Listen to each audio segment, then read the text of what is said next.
Release date దగ్గర పడుతుండటంతో 'Pushpa 2' promotions dose పెంచేశారు. పాట్నాలో ఒక event, చెన్నైలో ఈవెంట్, కొచ్చిలో ఒక ఈవెంట్, గోవా, ముంబై ఇలా ఇండియాలో ఉన్న మేజర్ సిటీస్ అన్ని ఈవెంట్స్ తో కవర్ చేస్తున్నారు. ఇంకో పక్క 'పుష్ప 2' ఫైనల్ కాపీ రెడీ అయిపోయి సెన్సార్ వర్క్స్ కంప్లీట్ చేసుకుని యూబీఏ సర్టిఫికేట్ తెచ్చుకుంది.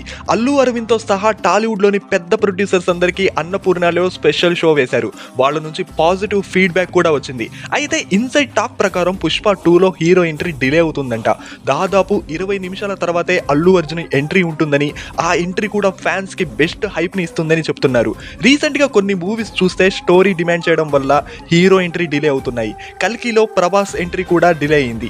ఈ మూవీలో 22 నిమిషాల తర్వాత ప్రభాస్ ఎంట్రీ ఉంటుంది. ఆ తర్వాత దేవరాలో కూడా ఎన్టీఆర్ ఎంట్రీ 18 నిమిషాల తర్వాతే ఉంటుంది. ఈ రెండు మూవీస్ కూడా బ్లాక్ బస్టర్స్ అయ్యాయి. ఇప్పుడు 'పుష్ప 2' కూడా అదే సెంటిమెంట్ ని ఫాలో అవుతుందని తెలుస్తుంది. మరి 'పుష్ప 2'లో బన్నీ ఎంట్రీ ఏ రేంజ్ లో ఉండబోతుందో కామెంట్ చేయండి.